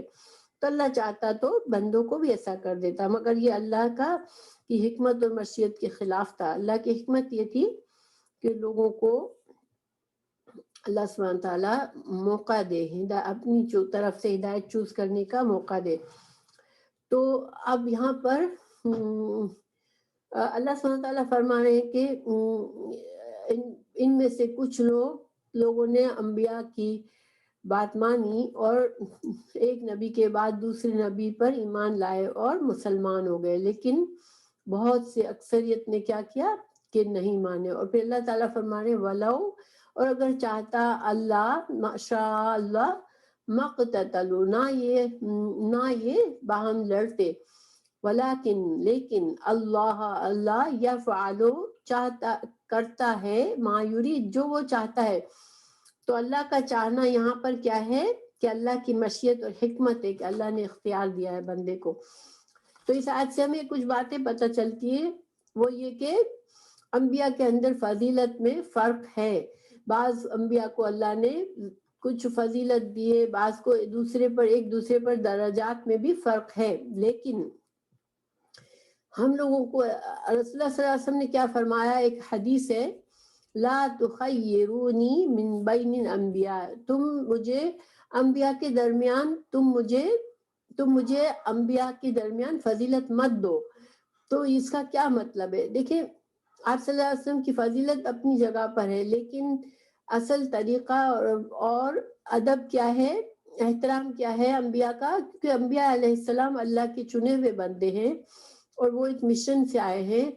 تو ہمیں کیا کہا گیا کہ ہمیں جو ہے ان سب کی عزت کرنی اور ان سب پر ایمان لانا ہے کہ یہ اللہ کے انبیاء ہیں، اور ان سب کا ایک مشن تھا جو کہ وہ توحید کا پیغام لے کر آئے اور بندوں کے لیے ہدایت اور گمراہی کی وضاحت کرنے کے لیے آئے۔ تو ہمیں کیونکہ دیکھیں جب انسان کیا کرتا ہے کہ میرا نبی تو سب سے بہتر ہے، اب وہ اس کے لیے پھر جھگڑتا ہے دوسروں سے، دوسروں کے انبیاء کو کمتر بتاتا ہے، تو ہمیں یہ چیز اسلام کے ایمان کے خلاف ہے۔ ٹھیک ہے، حضرت موسیٰ علیہ السلام بھی ہمارے لیے وہی عزت رکھتے ہیں جو اللہ کے ایک نبی کی عزت ہونی چاہیے۔ ہمیں ایمان ہے کہ وہ بھی اللہ کے سچے نبی تھے۔ حضرت عیسیٰ علیہ السلام کے بارے میں بھی ہمارے لیے یہی ہے، اور ہم کو اللہ سبحانہ تعالیٰ نے آیت 136 میں بھی ہم کہہ دیا کہ مسلمانوں تم کہو کہ ہم جو ہے تمام انبیاء پر ایمان لاتے ہیں۔ تو اور دوسری جگہوں پر بھی کہا گیا ہے کہ تم فرق مت کرو انبیاء کے درجات میں۔ پھر نبی صلی اللہ علیہ وسلم کو بھی ایک طرح سے تسلی دی گئی ہے اس آیت میں کہ لوگوں کی ہدایت اور گمراہی کے بارے میں آپ کی ذمہ داری صرف اتنی ہے کہ آپ کو پہنچانا ہے، آپ لوگوں کے زبردستی کسی کو مسلمان نہیں بنا سکتے، کیونکہ آپ صلی اللہ علیہ وسلم کو بہت دکھ پہنچتا تھا جب لوگ اللہ کے پیغام کو ٹھکراتے تھے۔ تو ایک طرح سے یہ بات کہہ کر کہ اللہ اگر چاہتا تو سب کو مسلمان کر دیتا، مگر اللہ کی یہ رضا نہیں تھی، اللہ کی رضا یہ تھی کہ اللہ موقع دے لوگوں کو۔ تو اب دوسری آیت ہے یا ایھا الذین، اے لوگو جو ایمان لائے ہو، انفقوا خرچ کرو، مما اس میں سے جو رزق رزق دیا، نا ہم نے تم کو، من سے قبلی اس سے پہلے، ان یہ کہ یاتیا آ جائے، یومن ایک دن، لا نہیں، بیعن کوئی تجارت، بے کا مطلب ہوتا ہے تجارت، فیہی اس میں، ولا اور نہ خلتن گہری دوستی، خلیل جس کو کہتے ہیں نا اردو میں، خلیل کون ہوتا ہے؟ گہرا دوست ہوتا ہے، تو خلتن دوستی، ولا اور نہ شفاعتن نہ کوئی سفارش ہوگی، والکافرون اور کافر ہم وہ ظالمون وہ ظالم ہے۔ شفاعت کا کیا صرف تعلق ہے کہ یہ لوگوں کا جو غلط عقیدہ ہے اپنے اپنے انبیاء کے بارے میں کہ ہمارا نبی بہت ہم سے سب سے زیادہ ہے، تو اصل مقصد ان کے دل میں کیا ہوتا ہے کہ یہ ہم کو اللہ سے بچا لے گا، عذاب سے بچا لے گا۔ تو بہرحال یہاں پر اللہ تعالیٰ انفاق فی سبیل اللہ کے لیے رزق جو دیا ہے اللہ نے اس کو خرچ کرنے کا حکم دے رہے ہیں، اس سے پہلے کہ وہ دن آ جائے جب کہ اب کچھ نہیں ہو سکتا نہ، اب انسان کچھ دے۔ تجارت کا مطلب یہ ہے کہ اب انسان کچھ دے کے اپنے آپ کو چھڑا نہیں سکے گا، ٹھیک ہے، اس لیے کہ موت آ گئی، اس کے بعد انسان کے پاس اب کوئی اختیار نہیں ہے، کوئی اس کے پاس مال نہیں ہے، کوئی چیز نہیں ہے جس کو دے کر وہ اپنے آپ کو بچا سکے۔ صرف کیا چیز ہوگی؟ نیک اعمال ہی تمہارے کام آئیں گے۔ تو ایمان اور نیک اعمال جو ہے وہی بس آخرت میں ہمارے ساتھ ہوں گے۔ تو رزق خرچ کرو، رزق میں اللہ کے رزق میں ہر چیز آ جاتی ہے۔ اللہ تعالیٰ نے جو مال دیا وہ بھی اللہ کا رزق ہے، اللہ تعالیٰ نے علم دیا کسی کو وہ بھی رزق ہے، اللہ نے قوت اور صلاحیت دی تو وہ بھی رزق ہے، اللہ نے اچھی عقل دی، سمجھ دی، وہ بھی رزق ہے، اور اچھا اخلاق، اچھی عادت دی، وہ بھی رزق ہے اللہ کا۔ تو انسان اللہ کے دیے ہوئے ہر رزق سے دوسروں کو فائدہ پہنچائے، یہ انفاق ہے، ٹھیک ہے۔ نیت کیا ہونی چاہیے کہ اللہ ہم سے راضی ہوگا، کیونکہ اللہ نے ہمیں یہ چیزیں دی ہے، یہ اس دیا ہے، تو ہم اس کے ذریعے اللہ کی مخلوق کو بھی فائدہ پہنچائیں۔ جس دن کوئی تجارت نہیں کا مطلب یہی ہوا کہ اس دن انسان اپنے آپ کو عذاب سے، اگر اس نے دنیا میں کچھ کام نیکیاں نہیں لے کر گیا، ایمان کے ساتھ نہیں رخصت ہوا، تو اب آخرت میں اس کے پاس کوئی چیز نہیں ہوگی جس کے ذریعے وہ اپنے آپ کو بچا سکے، کوئی شفاعت، کوئی تجارت، کوئی بھی ذریعہ نہیں ہے، ٹھیک ہے۔ اور شفاعت یہاں پر اللہ تعالیٰ فرمان ہے کہ کوئی شفاعت نہیں ہے، تو دیکھیں جو ہے، اور کوئی گہری دوستی نہیں ہے، تو یہاں تو ہمیں قرآن اور حدیث سے دلائل ملتے ہیں کہ مومنوں کے لیے سفارش ہوگی۔ اللہ سبحانہ تعالیٰ یہ شفاعت کون کرے گا؟ یہ شفاعت انبیاء بھی کریں گے، ہمارے پیارے رسول صلی اللہ علیہ وسلم کو شفاعت کبریٰ کا درجہ دیا جائے، مگر وہ کسی کافر کے لیے نہیں ہوگی، مومنوں کے لیے ہوگی، ٹھیک ہے۔ اور اسی طرح دوسرے انبیاء بھی شفاعت کا حق رکھیں گے، اور نیک اور صالح لوگوں کو، شہید جو دنیا میں شہید کی موت مرتا ہے اس کو اللہ تعالیٰ شفاعت کا درجہ دیں گے، وہ بھی شفاعت کریں گے، اور فرشتے بھی کریں گے، لیکن کس کے لیے کریں گے اور کتنی کریں گے یہ اللہ سبحانہ تعالیٰ کی اذن سے ہوگا۔ اللہ لا الہ، اللہ تعالیٰ نہیں کوئی الہ، الا مگر ہوا وہ، الحی القیوم، اللہ تعالیٰ الحی ہے۔ حی کیا ہوتا ہے؟ ہا یا اس کا روٹ ورڈ ہے، اس کا مطلب ہوتا ہے زندہ، حیات ہم کہتے ہیں نا، حیات زندگی اسی سے بنا ہے، ٹھیک ہے۔ تو زندہ یہ اللہ سبحانہ تعالیٰ کی صفت مشبہ ہے۔ صفت مشبہ ایسی ہوتی ہے جو کہ ہمیشہ، اس کا مطلب اس میں ہمیشہ کی ہوتی ہے۔ تو عربی زبان کے جو الفاظ بنتے ہیں تو اس میں ایک بناوٹ کی وجہ سے بھی ایک معنی ہوتا ہے۔ تو الحی جو ہے یہ صفت مشبہ، اللہ سبحانہ تعالیٰ کی ایک صفت ہے جس میں ہمیشگی کا معنی ہے۔ اللہ کے سوا کوئی بھی کسی اور کو ہم الحی نہیں کہہ سکتے، ٹھیک ہے۔ ایک عام انسان، کوئی زندہ چیز حیون کہلا سکتی ہے، حیون، مگر الحی جو ہے وہ نہیں کہلا سکتی۔ الحی اللہ کی صفات میں سے ایک نام ہے، تو اللہ ہمیشہ زندہ رہنے والا ہے۔ القیوم، قیوم جو ہے اس میں مبالغہ ہے، یعنی یہ وزن، جس وزن سے یہ بنا ہوا ہے فیعول، یہ وزن ایسا ہے کہ جس میں خود سے میننگ کس چیز کا آتا ہے کہ ہمیشہ سے قائم رہنے والا، اس میں بہت زیادہ مبالغہ ہے کہ اللہ تعالیٰ وہ ذات ہے جو کہ قائم رکھنے والی ہے، ٹھیک ہے، قائم رہنے والی ہے. خود اللہ تعالیٰ ہمیشہ سے ہے اور ہمیشہ رہے گا، اور اللہ تعالیٰ دوسروں کو قائم رکھنے والا ہے، یعنی اللہ کی ذات سے ہی کائنات کی ہر چیز قائم ہے.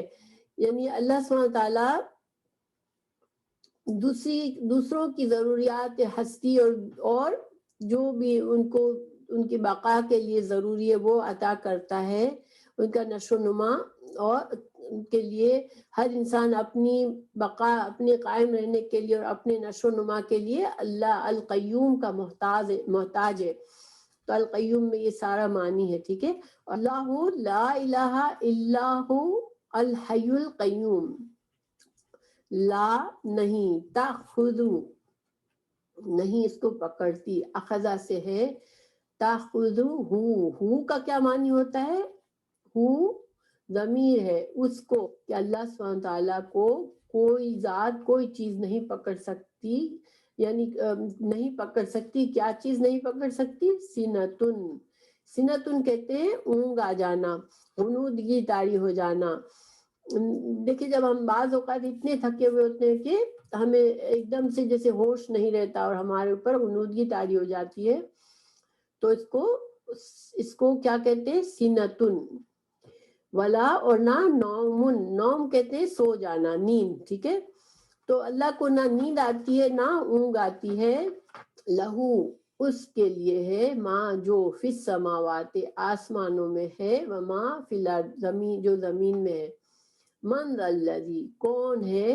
من ذا وہ، الذی جو یشفع سفارش کرے، یہاں پر سفارش کا پھر سے آ گیا، عندہ عندہ پاس ہو اس کے، اللہ مگر بِإِذْنِهِ ساتھ اذن اس کے، یعنی کہ اللہ کے اذن کے علاوہ کون ہے جو اللہ کے دربار میں سفارش کرے، کسی اور بندے کی سفارش کرے.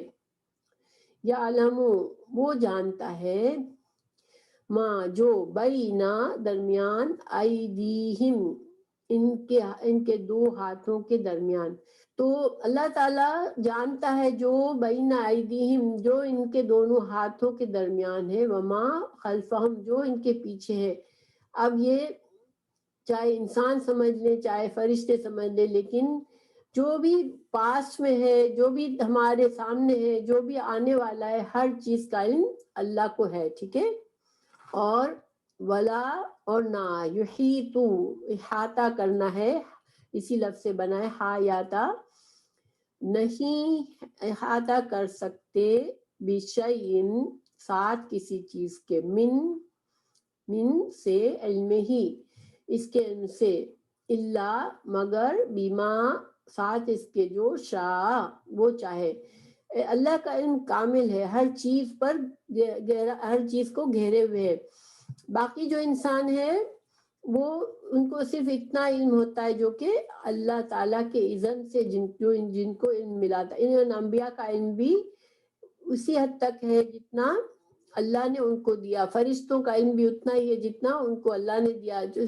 یہ وسیع ہے، کرسی یہو اس کی کرسی، السماوات آسمانوں میں، والارض اور زمین میں، ولا یعودہ اور نہیں تھکاتی اس کو، حفظہما ان دونوں کی حفاظت. اور اللہ کی کرسی کیا ہے؟ صحیح عقیدہ یہ ہے کہ اللہ سبحانہ تعالیٰ کی کرسی ہے.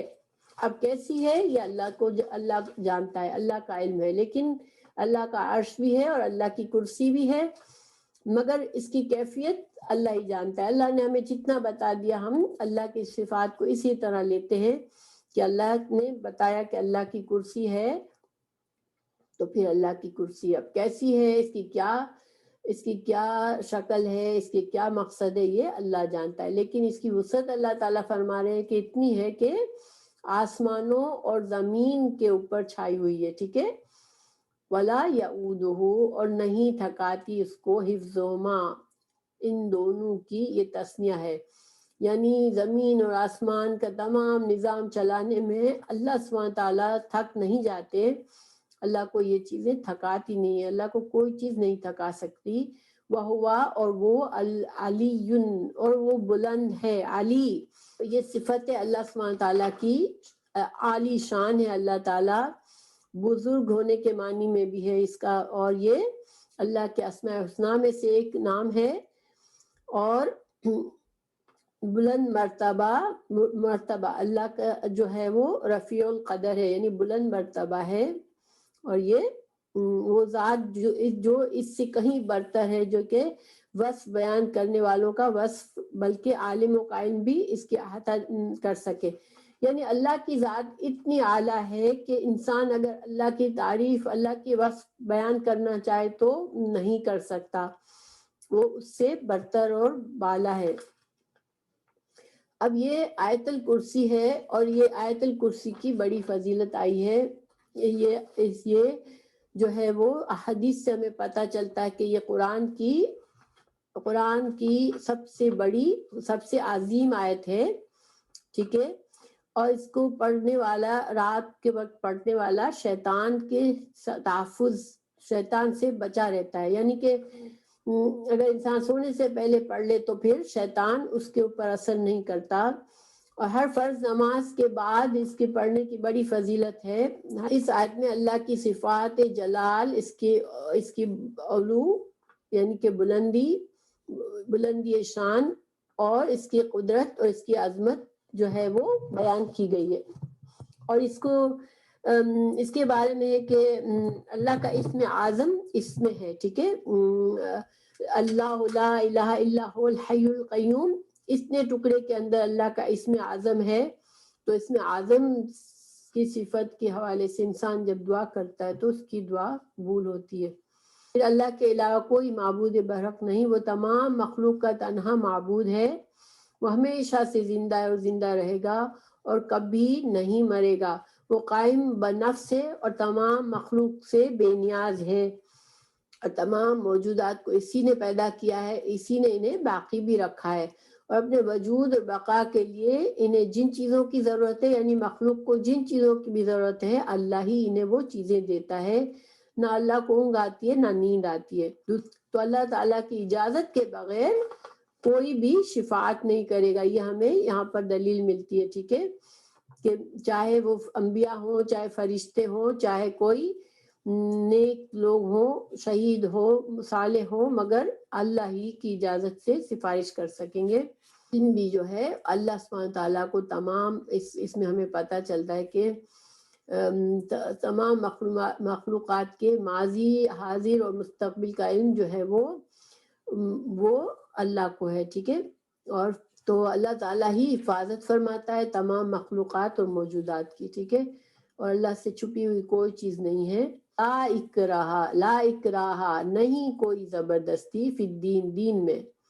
تو دین میں اللہ تعالیٰ نے انسانوں پر زبردستی نہیں کی، جیسے کہ ہم نے پہلے بھی پڑھا کہ اللہ تعالیٰ کی مشیت اور حکمت یہ کہ اللہ اختیار دیتا ہے، زبردستی نہیں کرتا. تو یہاں بھی یہی بات ہے کہ کوئی زبردستی نہیں ہے دین میں داخل ہونے کے لیے کسی کے اوپر جبر نہیں ہے. ٹھیک ہے، قد تبینہ تحقیق بیان کی ہے، الرشد ہدایت، من الغی گمراہی سے. اللہ نے رسولوں کو بھیج کر اور کائنات میں نشانیاں رکھ کے ہدایت اور گمراہی کو واضح فرما دیا ہے اور لوگوں کو چوائس دے دیے. فمن یکفر پھر جو کفر کرے گا، بالطاغوت طاغوت کیا ہوتی ہے؟ ہر سرکش چیز، اس میں شیطان بھی آ جاتا ہے، اللہ کا سخت نافرمان اور حدوں کو توڑنے والا، اور خود کو بے نیاز، یعنی اللہ کی فرما برداری سے بے نیاز سمجھنے والا، اور جو اپنے آپ کو اس بڑا سمجھتا ہے کہ میں قابل ہوں، میری عبادت کی جائے. یہ سب طاغوت ہے. شیطان تمام سرکس اور نافرمان فورسیں جو ہوتی ہیں، قوتیں ہوتی ہیں، وہ سب طاغوت ہے. ٹھیک ہے، جس نے طاغوت سے انکار کیا، یعنی کہ جس نے ہر اس چیز کا انکار کیا جو اللہ کی نافرمانی میں شامل ہوتی ہے، جو اللہ سے انسان کو اللہ سے دور کرتی ہے، وہ اور وَيُؤْمِنْ اور جو ایمان لائے باللہ اللہ پر، فَقَدِ اسْتَمْسَكَ فقط تو تحقیق استمسکا اس نے تھام لیا، پکڑ لیا مضبوطی سے. استمسکا مطلب ہوتا ہے مضبوطی سے تھام لینا، بالعروتی ایک کڑے کو، الوثقا مضبوط کڑے کو پکڑ لیا. دیکھیں انسان کو کبھی گرنے کا یا ڈر لگتا ہے، کوئی چیز پکڑ لیتا ہے تو اپنے آپ کو سیکیور کر لیتا ہے، ٹھیک ہے. تو اسی طرح انسان گمراہی میں پڑنے کا انسان کو ڈر ہوتا ہے جب تک کہ وہ اللہ کو مضبوطی سے نہ تھام لے، اللہ کے دین کو. اور یہ جو مضبوط کڑا کیا ہے؟ اللہ کا قرآن ہے، اللہ کے رسول صلی اللہ علیہ وسلم کی تعلیمات ہے. اگر جب تک ہم ان کو مضبوط نہیں تھامتے تو انسان جو ہے وہ خطرے میں ہوتا ہے. اور اگر ہم اللہ کے نافرمانی کے ہر کام کو دور کر دیں، جو بھی چیز ہمیں اللہ سے دور کرنے والی ہو اس کو ہم ہٹا دیں اپنے آپ سے، اور ہر طاغوت سے بچے، جو سرکش نافرمان لوگوں سے بچے، تو پھر ہم نے کیا کیا؟ اللہ کو پکڑ لیا، اللہ کی ہدایت کو پکڑ لیا، قرآن اور حدیث کو تھام لیا. تو پھر کیا ہوا؟ لا انفصام، نہیں ٹوٹنا لہا اس کے لیے. واللہ اور اللہ تعالیٰ سمیع اور علیم ہے، اللہ تعالیٰ سننے اور جاننے والا ہے.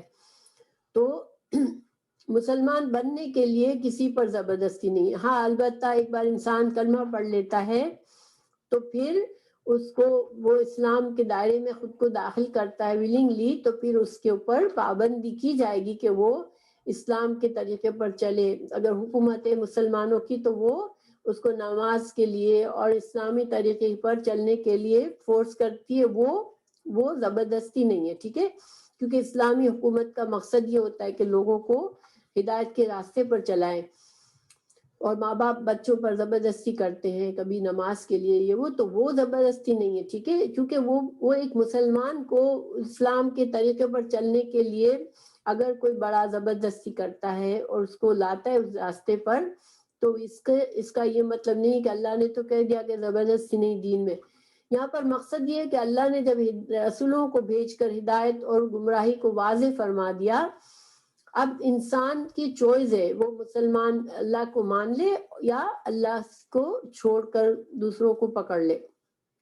اگر اللہ کو مان لے گا تو وہ اپنے آپ کو اللہ کا فرما بردار بنا لے گا، تو پھر وہ بچ جائے گا، جیسے کہ ایک مضبوط سہارا اس نے پکڑ لیا. داخل کیا جاتا وہ اللہ تعالی ولی ہے. اللہ تعالی ولی ہے، یعنی ولی کا مطلب ہوتا ہے مددگار، کارساز، ساتھی، حمایتی. تو اللہ سبحانہ تعالی معبود کا معنی میں بھی آتا ہے ولی. تو اللہ مسلمانوں کا ولی ہے، اللہ تعالیٰ کارساز ہے، مددگار ہے. الذین ان لوگوں کا جو ایمان لائے، یخرجہم اللہ ان کو نکالتا ہے، من الظلمات اندھیروں سے. اللہ تعالیٰ مسلمانوں کو اندھیروں سے، گمراہی کے اندھیروں سے نکالتا ہے. اور ظلمات ہمیشہ جمع ہوتی ہے، اس لیے کہ گمراہی کے کئی راستے ہیں. الن نور، اور نور ایک ہی ہوتا ہے ہمیشہ، کیونکہ ہدایت کا راستہ صرف ایک ہی ہے. تو جب انسان اخلاص سے مسلمان ہوتا ہے تو اللہ سبحانہ تعالیٰ اس کی حفاظت بھی فرماتا ہے، اور اس کی کمی کوتاہی اس سے کبھی ہو جاتی ہے، اللہ تعالیٰ اس کو ہدایت بھی دے دیتا ہے کہ وہ جمع رہے، وہ ہدایت اس کو ملتی ہے. لیکن جو ہدایت نہیں چاہتا اس کو زبردستی اللہ ہدایت نہیں دیتا. لیکن جو ہدایت کا خواہش مند ہے مگر اپنے نفس کی کمزوری سے کچھ غلط کرتا ہے تو اللہ تعالیٰ اس کی مدد کرتا ہے. والذین، اور جو لوگ کفروا جنہوں نے کفر کیا، اولیاءہم ان کے دوست طاغوت ہے. تو جن لوگوں نے کفر کیا ان کے دوست شیطان ہیں، یہاں پر شیطان ہو جائے گا، ٹھیک ہے. یخرجونہم وہ نکالے جاتے ہیں ان کو، وہ نکالتے ہیں ان کو، من النور نور سے یعنی ہدایت سے، الی الظلمات اندھیروں کی طرف. جو انسان شیطانی کاموں میں دلچسپی لیتا ہے، اللہ کے نافرمانی کے کاموں میں محبت رکھتا ہے، تو پھر شیطان اس پر حاوی آ جاتا ہے اور اس کو ہدایت سے دور لے جاتا ہے اور اس کو گمراہی میں لے جاتا ہے. اولئک اصحاب النار، اور جب ایسا ہوتا ہے تو پھر یہ سب کیا ہوتا ہے کہ وہ لوگ جہنم کے ساتھی بن جاتے ہیں، جہنم والے بن جاتے ہیں. ہم فیہا وہ اس میں خالدون ہمیشہ رہیں گے. تو اس آیت کا خلاصہ یہ ہے کہ اللہ تعالیٰ جو ہے اللہ کی حدود، بندگی کے حدود سے پار ہونے والے جو شخصیات ہیں ان سے بچنا چاہیے، کیونکہ وہ جو ہیں ان کو طاغوت کا سرکش لوگ ہیں، اور دو طرح کے لوگ ہیں، ایک نافرمان اور ایک فرما بردار۔ تو جو لوگ اللہ کی نافرمان لوگوں کے ساتھ دوستی رکھنا چاہتے ہیں، ان کے طریقے پر چلنا چاہتے ہیں، ان کے ساتھ ان کو دلچسپی ہوتی ہے، تو پھر وہ ان کو گمراہی کی طرف لے جاتے ہیں۔ جتنے ہم غلط کام کرتے ہیں اتنا زیادہ شیطان ہم پر حاوی ہونے لگتا ہے۔ اللہ تعالیٰ ہمیں محفوظ رکھے، اور جب اللہ تعالیٰ کی طرف ہم بھروسہ کرتے ہیں، توکل کرتے ہیں، دعا کرتے ہیں، اللہ سے جڑے رہتے ہیں، اللہ کی کتاب سے جڑے رہتے ہیں، تو پھر اللہ تعالیٰ ہماری مدد فرماتا ہے اور ہمیں گمراہی سے بچاتا ہے۔ اور جیسے میں نے بتایا کہ اللہ کا راستہ ایک ہی ہے، اس لیے نور ہمیشہ واحد اور ظلمات جمع ہوتی ہے۔ اللہ تعالیٰ نے دوسری جگہ فرمایا سورہ انعام میں، اور یہ دین میرا راستہ ہے جو مستقیم ہے، سو اس راہ پر چلو اور دوسری راہوں پر مت چلو۔ یہاں پر دین کا راستہ ایک راہ بتایا اللہ نے، اور دوسری راہیں گمراہی کی ہے، وہ راہیں تم کو اللہ کی راہ سے جدا کر دیں گی، اور اس کو تم کو اللہ تعالیٰ نے تاکیدی حکم دیا ہے تاکہ تم احتیاط رکھو، سورہ انعام 153 میں۔ تو انسان جب بھی گناہ کا کام کرتا ہے تو جب تک توبہ نہ کر لے وہ ایک خطرے میں ہوتا ہے، شیطان کو آسانی ہو جاتی ہے اس انسان پر حاوی ہونے میں۔ تو ہم کو اللہ سے ہمیشہ اپنی حفاظت مانگنی چاہیے، اور گناہ ہو تو فوراً سے توبہ کرنا چاہیے، اور کوشش کرنی چاہیے کہ ہم گناہ سے بچ جائیں۔ ہم کو اپنا تجزیہ کرتے رہنا چاہیے کہ ہم ہدایت کی طرف بڑھ رہے ہیں یا کہ گمراہی کی طرف بڑھ رہے ہیں، ٹھیک ہے۔ اگر انسان گمراہی کی طرف بڑھ رہا ہے تو اس کو فکر کرنی چاہیے، توبہ استغفار کر کے پلٹنا چاہیے۔ اللہ تعالی ہماری زندگیوں کو اپنے نور ہدایت سے منور کرے، آمین۔